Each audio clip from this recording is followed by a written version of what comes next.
जीत हमारी यकीनी है। भाई बज़ाहिर हालात ऐसे ही लग रहे हैं कि जहां हम लोग जा रहे हैं, कल भी हम लोग टोसा में एक मीटिंग में थे, मैं अंदर अंदर रो रहा था, या खुदावंदा मैं तो हारा हुआ ये आदमी हूं।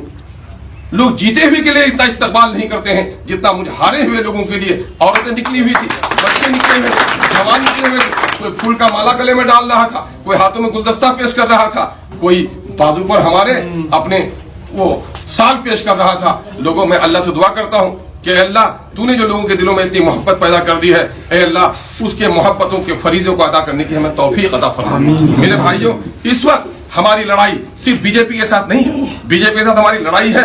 सही कहा आदिल ने कि आपको इन चीजों को पेश करना पड़ेगा कि बीजेपी की असल तस्वीर क्या है। बीजेपी का नाम लब पर आता है तो गुजरात की तस्वीर आती है, बीजेपी का नाम लब पर आता है तो बाबरी मस्जिद के टूटे हुए झांटे ही नहीं बल्कि हिंदू और मुसलमानों की मोहब्बत का जनाजा भी हमको समझ में आता है, और हिंदुस्तान के दस्तूर को भी पामाल किया। ये चीजें बहुत कम है। अगर आप गुजरात के वाकये को बड़ा वाकया समझते हैं, ये छोटा वाकया है। बाबरी मस्जिद के तोड़ने का वाकया समझते हैं, ये छोटा वाकया है। आरएसएस ने हिंदू और मुसलमानों में नफरत पैदा करने के लिए जितना बीज जहर का बोया है, इससे कई हजार गुना ज्यादा वो फसाद है जो आपको नजर नहीं आया है। वो लोग हिंदुस्तान के कभी नहीं हो सकते, भले ही मुंह से वो कहें भारत माता की कभी लड़ाई नहीं लड़ी।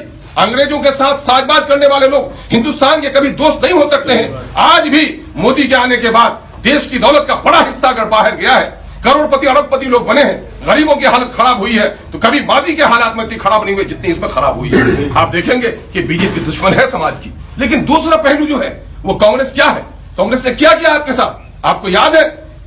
असदुद्दीन अवैसी साहब बोलते हैं कि कांग्रेस के नाजायज कोख से ही, हराम कोख से ही बीजेपी की पैदाइश हुई है। और आप जानते हैं कि गांव का वो बच्चा, जो बच्चा जिसको आप हरामी कहते हैं, वो कितना शरीर होता है ना? वही शरारत आपको देखने में नजर आ रही है इस वक्त। क्या किया कांग्रेस ने? एनआरसी का मामला अभी आप देख रहे हो, जरा याद करो, हमारे बच्चे जो आज 20-25 साल के हैं, झंडा लेकर किसी का भी तैयार हो जाते हैं।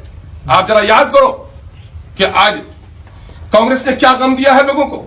कांग्रेस ने क्या गम दिया? लालू जी कांग्रेस से उस जमाने में क्यों अलग हुए थे? अलग क्यों बनाया था? पिछड़ों का शोषण किया था लालू। रामविलास अलग क्यों हुए थे? इसलिए कि दलितों का शोषण कांग्रेस कर रही थी। मायावती क्यों अलग हुई थी कांग्रेस से?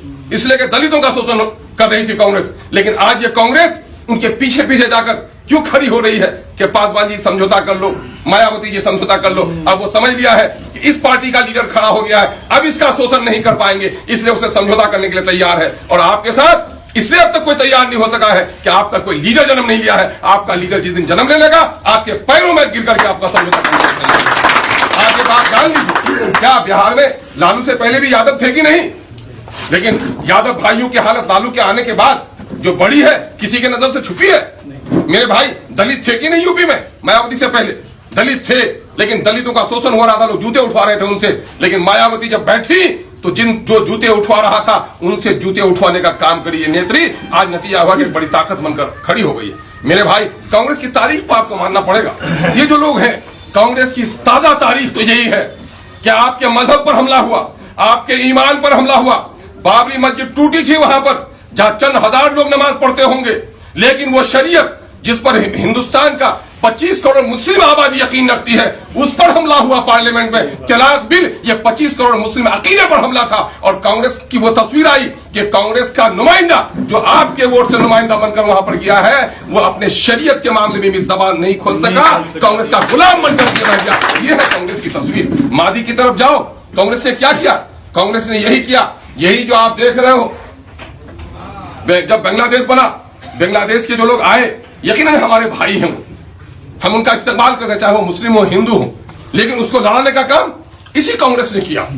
और वही नहीं, बल्कि आप देख लो, आप चलो, अभी गुजरात के वजह से रोना आ जाता है, लेकिन मुरादाबाद चलो, मुरादाबाद में ईदगाह में गोली चलवाने का काम किया। जिस दिन ईद की सवैयां हर जगह बढ़ रही थी, ईद की खुशियां बढ़ रही थी, उस वक्त मुरादाबाद की आबादी मातम कर रही थी। खून के छींटे थे उनके पैरों पर, उनके मुंह पे स्योई नहीं थी, उनके आंखों पे उस वक्त अपने शहीदों के गम का खून टपक रहा था। लोगों, ये थी मुरादाबाद की तस्वीर।